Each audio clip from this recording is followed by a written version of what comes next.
வணக்கம் நேயர்களே, இது ஷர்மிளா டாக்கீஸ். நான் உங்கள் டாக்டர் ஷர்மிளா. சுப்ரீம் கோர்ட்டோட chief justice of India Suryakant அவர்கள் கடுமையான கோபத்துல இருக்கிறாரு. இந்த கோபத்துக்கு என்ன காரணம் அப்படின்னு பாத்தீங்கன்னா, என்சிஆர்டி கிளாஸ் 8 டெக்ஸ்ட் புக்ல பொலிட்டிக்கல் சயின்ஸ் டெக்ஸ்ட் புக்ல வந்த ஒரு பகுதி தான் அவரை கடுமையான கோபத்துக்கு ஆளாக்கியிருக்கு. அப்படி என்ன விஷயம் வந்திருக்கு அப்படின்னு பாத்தீங்கன்னா, 8ஆம் கிளாஸ் பசங்க படிக்கக்கூடிய பொலிட்டிக்கல் சயின்ஸ் டெக்ஸ்ட் புக்ல வெவ்வேறு டெமோக்ரஸியோட வெவ்வேறு பில்லர்ஸ், அதாவது லெஜிஸ்லேச்சர், எக்ஸிக்யூட்டிவ், ஜுடிஷியரிய பத்தி எல்லாம் பாடங்கள் இருக்கு. அதுல ஜுடிஷியரிய பற்றிய பாடங்கள்ல கரப்ஷன் இன் த ஜுடிஷியரியில இருக்கக்கூடிய ஊழலை பற்றி ஒரு பகுதி வந்திருக்கு. இதுதான் சீஃப் ஜஸ்டிஸ் ஆஃப் இந்தியா சூரியகாந்தை கடும் கோபத்துக்கு உள்ளாக்கி இருக்கிறது. இத பத்தி சோசியல் மீடியால சர்ச்சைகள் வெடிக்க, உடனே சுவோ மோட்டோவா இந்த வழக்கை எடுத்து நேத்து என்சிஇஆர்டி கிட்டயும் அரசு கிட்டயும் அவர் விளக்கம் கேட்டிருக்கிறாரு. என்சிஇஆர்டி கிட்ட இருந்து ஒரு அறிக்கை வந்ததே தவிர அவங்க முதல்ல அப்பாலஜைஸ் பண்ணல. அதுக்கப்புறம் இந்த கான்ட்ரோவர்சி இன்னும் பெருசாகுதுன்னு தெரிஞ்ச உடனே ஒன்றிய கல்வி அமைச்சர் தர்மேந்திர பிரதான் அவர்கள் வெளிப்படையாக வந்து இது அன்பார்ச்சுனேட்டா நடந்துருச்சு, இது எப்படி நடந்துருச்சுன்னு தெரியல, நடந்திருக்க கூடாது, இருந்தாலும் நடந்துருச்சு, அதனால சம்பந்தப்பட்டவங்க யாருன்னு கண்டுபிடிச்சு அவங்க மேல நாங்க நடவடிக்கை எடுப்போம், உயர் நீதிமன்றத்துக்கிட்ட அரசு சார்பாக மன்னிப்பு கேட்டுக்கிறோம் அப்படிங்கிற ஒரு விஷயத்த சொன்னார். அதுக்கப்புறம் தான் நீங்க பாத்தீங்கன்னா என்சிஇஆர்டில இருந்து ஒரு அறிக்கை வெளியில வருது. ஆனாலும் சூரியகாந்தோடைய கோபம் தனியல. என்சிஇஆர்டி எல்லாம் மன்னிப்பு கேட்கல. அரசு வேணா மன்னிப்பு கேட்டிருக்கலாம். ஆனா என்சிஇஆர்டி மன்னிப்பு கேட்கல. இந்த நிமிஷமே இந்த புக்க நான் பேன் பண்றேன். இந்த டெக்ஸ்ட் புக்க உடனே எந்தெந்த ஸ்கூல்ல எல்லாம் டிஸ்ட்ரிபியூட் பண்ணிருக்கீங்களோ அந்தந்த ஸ்கூல்ல இருந்து ரிட்டர்ன் வாங்குங்க. இத இனிமேல் யாரும் எந்த ஸ்கூல்லயும் பாடமா நடத்தக்கூடாது. அதே மாதிரி ஆன்லைன், ஆஃப்லைன்ல இருக்கக்கூடிய சாஃப்ட்வேர் காப்பீஸ், பிசிக்கல் காப்பீஸ் எல்லாத்தையும் நீங்க டிஸ்ட்ராய் பண்ணணும். இதோடைய ப்ரொடக்ஷன், டிஸ்ட்ரிபியூஷன் எல்லாத்தையும் இந்த நிமிஷத்துல இருந்து நிறுத்தி வைக்கணும் அப்படின்னு ஒரு பிளாங்கெட் பேன் ஒண்ணு அனௌன்ஸ் பண்றாரு. அதுக்கப்புறம் பாத்தீங்கன்னா, நேத்து பிரதமர் மோடி கிட்ட இருந்து ஒரு அறிக்கை வந்திருக்கு. அவர் என்ன சொல்றாரு, கேபினெட் மீட்டிங்ல நான் ரொம்ப வருத்தப்பட்டேன். இப்படி எல்லாம் எப்படி நடக்குது? இதுக்கெல்லாம் யார் ரெஸ்பான்சிபிள்? யார் வந்து இதற்கெல்லாம் பொறுப்புன்னு பார்த்து அவங்க மேல நடவடிக்கை எடுக்கணும். அக்கவுண்டபிலிட்டி ஃபிக்ஸ் பண்ணணும் அப்படின்லாம் பேசியிருக்கிறாரு. சரி, இதெல்லாம் ஒரு பக்கம் இருக்கட்டும். நீதிபதிகளை தான் விமர்சிக்க கூடாது அப்படின்னு சொல்லுவாங்க. ஆனா நீதிபதிகள் கொடுக்கக்கூடிய தீர்ப்பையோ, நீதிமன்றத்தையோ விமர்சிக்க கூடாது அப்படின்னு கான்ஸ்டிடியூஷன்ல எங்கேயுமே சொல்லல.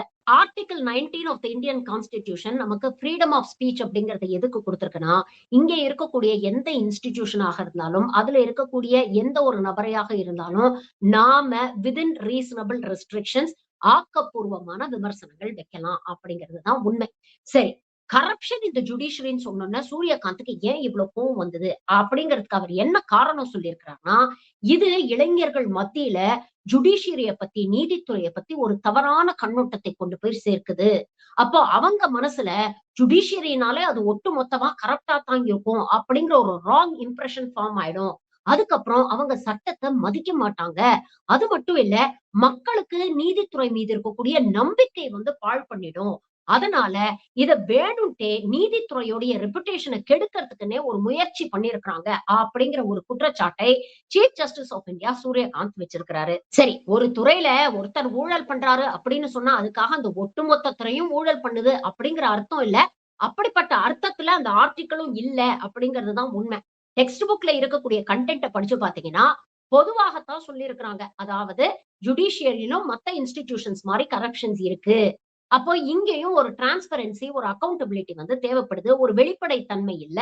தவறு பண்ணக்கூடிய நீதிபதிகள் மீதோ, இல்ல நீதித்துறை நிர்வாகிகள் மீதோ என்ன நடவடிக்கை எடுக்கிறாங்கங்கிறதுல ஒரு வெளிப்படை தன்மை இல்ல, ஒரு அக்கவுண்டபிலிட்டி இல்ல. என்னதான் நடவடிக்கை எடுக்கிறதுக்கு சிஸ்டம்ஸ் இருந்தாலும், செக்ஸ் அண்ட் பேலன்சஸ் இருந்தாலும், அதுல டிரான்ஸ்பரன்சி, அக்கவுண்டபிலிட்டி இல்லன்னா, அது எஃபெக்டிவா செயல்படாது அப்படிங்கிற ஒரு விஷயத்த தான் சொல்லியிருக்கிறாங்க. இது எப்படி நீதித்துறையை பத்தி ஒரு தவறான கண்ணோட்டத்தை மாணவர்களுக்கு ஏற்படுத்தும் அப்படின்னு எனக்கு சத்தியமா புரியல. ஆனா, இதுல இத தாண்டி பல விஷயங்கள நாம கவனிக்க வேண்டியிருக்கு. நீதித்துறையில கரப்ஷனே இல்லையா அப்படின்னு கேட்டீங்கன்னா, கரப்ஷன் இருக்கு. இதற்கு பார்லிமென்ட்ல கொடுத்த அறிக்கையே சாட்சி. அதாவது கடந்த 2017ல பார்த்தீங்கன்னா, சிட்டிங் ஜட்ஜஸ் மீது பார்லிமென்ட்க்கு வந்த கம்ப்ளைண்ட்ஸ் 688. அது 2026ல 1102ஆக உயர்ந்திருக்கிறது. சரி, கரப்ஷன் கேஸஸே இல்லையா? நம்ம ஜுடிஷியரியில ஜட்ஜஸ் கரப்ஷன் பண்ணி நாம பார்த்ததே இல்லையா அப்படின்னு கேட்டீங்கன்னா, சமீப காலத்துல அதற்கும் பல உதாரணங்கள் இருக்கு. போன வருஷம் டெல்லி ஹைகோர்ட் ஜட்ஜி யஷ்வந்த் வர்மா வீட்ல கட்டுக்கட்டாக பணம் கண்டெடுக்கப்பட்டது அப்படிங்கிற செய்தி எவ்வளவு பரபரப்பை ஏற்படுத்துச்சுன்னு உங்க எல்லாருக்குமே தெரியும். அதே மாதிரி 2024ஆம் ஆண்டு பாத்தீங்கன்னா, குஜராத் ஹைகோர்ட் ஜட்ஜ் அஜய் ஆச்சாரியா என்பவர கேமரால அவர் ஜுடிஷியல் ஃபேவர்ஸ் நெகோஷியேட் பண்றதையோ, ஊழல் பண்றதையோ, லஞ்சம் வாங்குறதையோ கேமரால அவங்க கண்டுபிடிச்சிருக்காங்க. கேமரால ரெக்கார்ட் ஆயிருக்கு. அது ஒரு பெரிய கான்ட்ரோவர்சி ஆச்சு. அதே மாதிரி கடந்த பிப்ரவரி 2023 பாத்தீங்கன்னா, ex high court judge Yashwant Shukla மற்றும் அவர் மனைவி மீது சிபிஐ கிட்டத்தட்ட 2.25 கோடி அசெட்ஸ் இவங்க முறைகேடாக சம்பாதிச்சிருக்காங்க அப்படின்னு அவங்க மேல வழக்கு பதிவு பண்ணி இன்வெஸ்டிகேட் பண்ணிட்டு வராங்க. அதே மாதிரி ஜூலை 2022ல பாத்தீங்கன்னா, ஒரு சீனியர் ஜட்ஜ் ரச்சனா திவாரி மற்றும் அவர்களுடைய கணவரை லஞ்சம் வாங்கின வழக்குல அரெஸ்ட் பண்ணியிருக்கிறாங்க. அவங்க மீது வழக்கு நடந்துகிட்டு இருக்கு. இப்படி எத்தனையோ வழக்குகளை நம்ம சொல்லிக்கிட்டே போலாம். அது மட்டும் இல்ல, இன்னைக்கு இருக்கக்கூடிய ஜுடிஷியரியில் இருக்கக்கூடிய பெரும்பாலான ஜட்ஜஸ் எப்படி ஆளும் கட்சிக்கு ஆதரவாக செயல்படுகிறார்கள் அப்படிங்கறதையும் பல தருணங்கள்ல நாம பார்த்திருக்கோம். அப்படி செயல்பட்டு பாஜக அரசுக்கு ஆதரவாக கொடுக்கப்பட்ட பல தீர்ப்புகள்ல இருந்த நீதிபதிகள் அதுக்கப்புறம் அவங்க பதவி காலம் முடிஞ்சதுக்கு அப்புறம் எப்படி மிகப்பெரிய அரசியல் பதவிகள் எல்லாம் வாங்கிக்கிட்டு அப்படியே பாஜகவுடைய ஆதரவுல செட்டில் ஆயிட்டாங்க அப்படிங்கறத பாக்குறோம். எம்பி பதவி கொடுத்து அழகு பார்த்திருக்காங்க. பல முக்கியமான பதவிகள் வகிச்சிருக்காங்க. ஒரு ஜட்ஜு கொல்கத்தா ஹைகோர்ட் ஜட்ஜு வெளிப்படையாகவே நான் நீதிபதியாக இருக்கும் பொழுதே பாஜகவுல சேர்றதுக்காக எனக்கு அழைப்பு வந்தது அப்படின்னு சொல்லிட்டு கடந்த நாடாளுமன்ற தேர்தலுக்கு முன்னால தன்னுடைய பதவியை ரிசைன் பண்ணிட்டு அடுத்த நாளே நேரா போய் பாஜகவுல சேர்ந்து தேர்தலையும் கண்டெஸ்ட் பண்ணாரு அப்படிங்கிற வரைக்கும் நாம பாக்குறோம். இன்னொரு பக்கம் பாத்தீங்கன்னா, ஆர்எஸ்எஸ் உடைய சனாதன கொள்கைகளை மேற்கோள் காட்டி, மனுஸ்மிருதியை மேற்கோள் காட்டி எத்தனை தீர்ப்புகளை இங்கே இருக்கக்கூடிய நீதிபதிகள் வழங்குறாங்க. அதற்கு நம்ம தமிழ்நாட்டுல இருக்கக்கூடிய நம்ம ஜி.ஆர். சுவாமிநாதன் அவர்களே உதாரணம். மைக்கேல் பட்டேல் லாவண்யா வழக்கு எடுத்துக்கங்க, திருப்பரங்குன்றம் வழக்கு எடுத்துக்கங்க, இப்படி எத்தனையோ உதாரணங்கள் சொல்லிட்டு போலாம். அவர் பல மேடைகள்ல பேசின பேச்சுக்கள் கூட இன்னைக்கு சமூக வலைதளங்கள கடுமையான விமர்சனத்துக்குள்ளாயிருக்கு அப்படிங்கறதையும் நம்ம பாக்குறோம். அப்போ நீதிபதிகள் எல்லாரும் கரைபடாத கைகளுக்கு சொந்தக்காரங்களா அப்படின்னு கேட்டீங்கன்னா, கண்டிப்பா இல்ல. அதனால சூரியகாந்த் இவ்ளோ ஓவர் ரியாக்ட் பண்றதுக்கு எந்த அவசியமும் இல்ல அப்படிங்கிறது நம்பர் 1. 2வது, நீதிபதிகளுக்கு தன்னை சொன்னா மட்டும்தான் இவ்வளவு கோவம் வருது. தலைவலியும் காய்ச்சலும் தனக்கு வந்தா தான் தெரியும் அப்படிங்கிற மாதிரி நீதித்துறை மீது ஒரு விமர்சனம் வரும்போது இவங்க எல்லாம் அப்படியே கொந்தளிச்சு பொங்கி எழறாங்க. ஆனா காலங்காலமாக என்சிஇஆர்டி ஒன்றிய பாஜக ஆர்எஸ்எஸ் ஓட கைகோத்துக்கிட்டு பல வரலாற்று உண்மைகளை மறைத்து திரித்து நீக்கி அடுத்த தலைமுறைக்கு கொண்டு போய் சேர்க்குது அப்படிங்கிறது பல காலகட்டங்கள்ல விமர்சனமாயிருக்கு. அப்பெல்லாம் நீதித்துறைக்கு ஏன் இந்த கோபம் வரல? முகலாய ராஜ்யத்தை பத்தி பல சாப்டர்ஸ் நீக்கிட்டாங்க. பிரிட்டிஷ் காலனைசேஷனை பத்தி பல சாப்டர்ஸ் நீக்கிட்டாங்க. சுதந்திர போராட்டத்தை பத்தி பல சாப்டர்ஸ் நீக்கிட்டாங்க. அதே மாதிரி இவங்களுடைய அரசியலுக்கு ஒரு பிளாக் மார்க்கா இருக்கும்னா குஜராத் ரைட்ஸ் பத்திய பாடத்தை நீக்கிடுறாங்க. இப்படி இவங்களுக்கு எதிராக இருக்கக்கூடிய பல விஷயங்களை நீக்கிட்டு இவங்களுக்கு ஆதரவாக சாவர்கர் புல்புல் பலவையில பறந்து போனாரு. ஏரோப்ளேனே மகாபாரத காலகட்டத்துல கண்டுபிடிச்சாங்க, ராமாயண காலகட்டத்துல கண்டுபிடிச்சாங்க, இன்டர்நெட்டே மகாபாரத காலகட்டத்துல கண்டுபிடிக்கப்பட்டது. இப்படின்னு அறிவியலுக்கு ஒத்து வராத, அறிவியலுக்கு எதிரான, பகுத்தறிவுக்கு எதிரான பல விஷயங்களை சிலபஸ்ல சேர்க்கிறாங்களே. அப்பெல்லாம் ஏன் இந்த நீதித்துறைக்கு கோவமோ ஆத்திரமோ வரல? சரி, ஒரு என்சிஆர்டி டெக்ஸ்ட் புக்ல ஒரு விஷயம் வருதுன்னா அதை யாரு மானிட்டர் பண்றாங்க? கொஞ்சம் யோசிச்சு பாருங்க.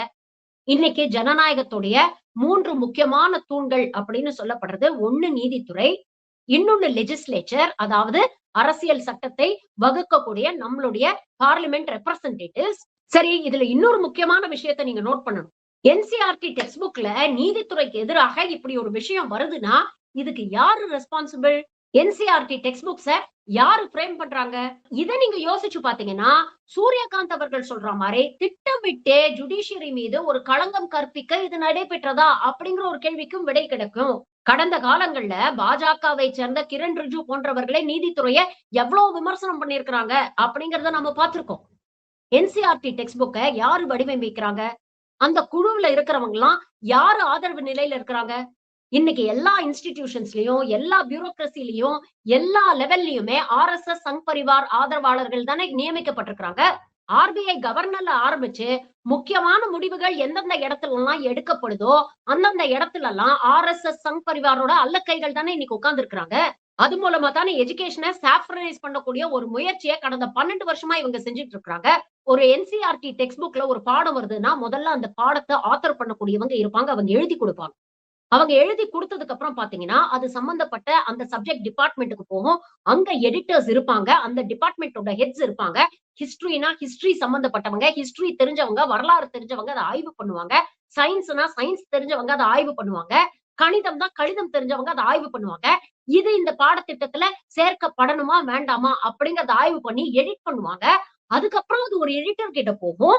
இத தாண்டி இன்ஸ்டிடியூஷனல் செக்ஸ் அண்ட் பேலன்சஸ் நெறைய இருக்கு. இன்ஸ்டிடியூஷனல் ரெப்ரசன்டேட்டிவ்ஸ் இருப்பாங்க. இவ்ளோ பேரும் செக் பண்ணதுக்கு அப்புறம் தான் this is fit for publication. குழந்தைங்களுக்கு இத கற்றுக் கொடுக்க இது தகுதி பெற்றது அப்படின்னு அந்த கன்டென்ட்ட ஜட்ஜ் பண்ணதுக்கு அப்புறம் தான் அது பிரிண்ட் செய்யப்பட்டு ஸ்கூலுக்கு அனுப்பப்படுது. அதுக்கப்புறம் ஸ்கூல்ல கிளாஸ் ரூம்ல அத பாடம் கத்துக் கொடுக்கக்கூடிய ஆசிரியர் எப்படி இன்டர்பிரட் பண்றாங்க அப்படிங்கிறது தனி டாபிக். இவ்வளவு செக்ஸ் அண்ட் பேலன்சஸ் இருக்கும்போது இப்படிப்பட்ட ஒரு கான்ட்ரோவர்ஷியல் டாபிக் எப்படி டெக்ஸ்ட் புக்ல வந்தது? அப்ப யார் இதெல்லாம் கண்ட்ரோல் பண்றாங்க? ஜனநாயகத்துடைய 3 தூண்கள் அப்படின்னு சொன்னு ஒண்ணு நீதித்துறையை சொல்றோம், இன்னொன்னு லெஜிஸ்லேச்சர் சொல்றோம், மூன்றாவது எக்ஸிகியூட்டிவ சொல்றோம். அப்போ எக்ஸிகியூட்டிவோட கண்ட்ரோல்ல தான் என்சிஇஆர்டி இருக்கு. எக்ஸிகியூட்டிவ் யாருடைய கண்ட்ரோல்ல இருக்கு? லெஜிஸ்லேச்சர் கண்ட்ரோல்ல இருக்கு. லா மேக்கர்ஸ் கண்ட்ரோல்ல இருக்கு. அப்போ லெஜிஸ்லேட்டரோட டைரக்ஷன் இல்லாம, எக்ஸிகியூட்டிவோட ஒப்புதல் இல்லாம இப்படிப்பட்ட ஒரு கன்டென்ட் வந்திருக்குமா? அப்ப பிரதமர் மோடி பேசுறார்ல, இதுக்கு யாரு ரெஸ்பான்சிபிளோ அவங்கள கண்டுபிடிச்சு நடவடிக்கை எடுக்கணும் அப்படின்னு பேசுறார்ல, அது எவ்வளவு மேலோட்டமான ஒரு விமர்சனம் அப்படிங்கறத யோசிச்சு பாருங்க. உங்க கேபினெட் மினிஸ்டர் கிரண் ரிஜிஜுவே ஜுடிஷியரிய அவ்ளோ முறை விமர்சனம் பண்ணியிருக்கிறாரு. அப்ப நீங்கெல்லாம் விமர்சனம் பண்ணலாம். ஆனா பொதுமக்களிடையே அத விமர்சன பொருளாக மாற்றக்கூடாது. அது பேசும் பொருளாக மாறக்கூடாது அப்படின்னு சொல்றது எந்த விதத்துல நியாயம்? ஜுடிஷியரி அப்படிங்கிறது விமர்சனத்துக்கு அப்பாற்பட்டதா அப்படிங்கிற ஒரு கேள்வி இருக்குல்ல. நீங்க விமர்சனம் பண்ணக்கூடிய இதே நீதிபதிகள் மீது நீங்க என்ன நடவடிக்கைகள் எடுத்திருக்கீங்க அப்படிங்கிற கேள்வியும் நம்ம கேட்க வேண்டாமா இல்லையா? கரப்ஷன பத்தி பேசினா குழந்தைகளுடைய மனசு கரப்ட் ஆயிடுமா?